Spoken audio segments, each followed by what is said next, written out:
Halo teman-teman semuanya, selamat datang kembali di konten menggambar pasirku. Hari ini aku mau cerita tentang salah satu karakter yang unik banget dari anime Demon Slayer, yaitu Zenitsu Agatsuma. Si pemburu iblis yang dikenal penakut tapi punya kekuatan luar biasa di balik ketakutannya. Sejak awal, Zenitsu selalu terlihat takut.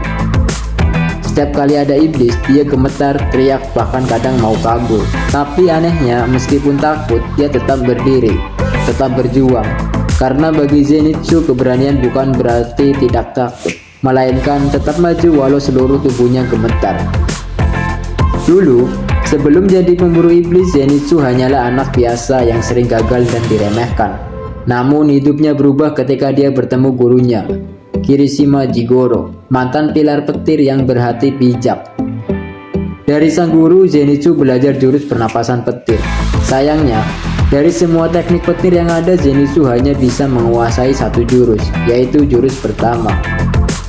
Banyak orang mungkin akan menyerah di situ, tapi Zenitsu tidak. Dia berlatih tanpa henti, menyempurnakan satu jurus itu sampai jadi secepat kilat. Ketika ketakutannya membuatnya pingsan, tubuhnya bergerak sendiri. Dalam sekejap ia bisa menebas iblis dengan gerakan yang bahkan tidak terlihat mata. Lucunya, saat bangun dia malah bingung dan gak sadar sudah menang. Perjalanan hidup Zenitsu berubah setelah ia bertemu Tanjiro dan Nezuko. Dari mereka, Zenitsu belajar tentang arti keberanian, persahabatan, dan cinta. Ia mulai percaya bahwa dirinya juga bisa kuat. Bukan untuk pamer, tapi untuk melindungi orang lain yang ia sayangi.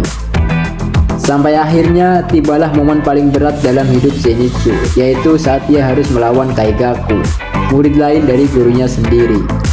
Kaigaku adalah orang yang pernah berlatih bersama Zenitsu, namun kemudian berkhianat dan menjadi iblis. Pertarungan mereka bukan sekadar pertempuran antara manusia dan iblis, tapi juga pertemuan dua murid dengan takdir yang berbeda. Kaigaku menghina Zenitsu, bilang dia lemah, penakut, dan hanya bisa satu jurus.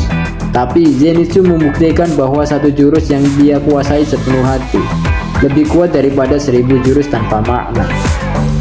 Dengan semangat dan air mata, Zenitsu menunjukkan hasil dari semua latihan dan tekadnya. Ia menciptakan jurus baru dengan kekuatannya sendiri, sebagai bentuk pengorbanan terakhir untuk gurunya. Dalam sekejap, kilatan petir membelah malam, dan Zenitsu berhasil menebas Kaigaku. Bagi Zenitsu, itu bukan kemenangan atas musuh, tapi penyelesaian atas luka masa lalu, dan bukti bahwa dirinya layak disebut murid sejati. Sejak saat itu, Zenitsu bukan lagi bocah penakut. Ia telah menjadi prajurit yang berani dan penuh tekad. Dari Zenitsu Agatsuma kita belajar satu hal penting. Rasa takut bukan kelemahan. Rasa takut adalah tanda bahwa kita masih hidup. Dan keberanian adalah ketika kita memilih untuk tetap melangkah walau hati bergetar. Nah teman-teman, itulah kisah Zenitsu Agatsuma dari anime Demon Slayer. Kalau kamu suka cerita ini dan suka lihat aku menggambar pakai pasir, jangan lupa tekan tombol suka, tulis pendapatmu di kolom komentar, dan subscribe channel ini supaya nggak ketinggalan kisah dan gambar pasir berikutnya. Sampai jumpa di video selanjutnya.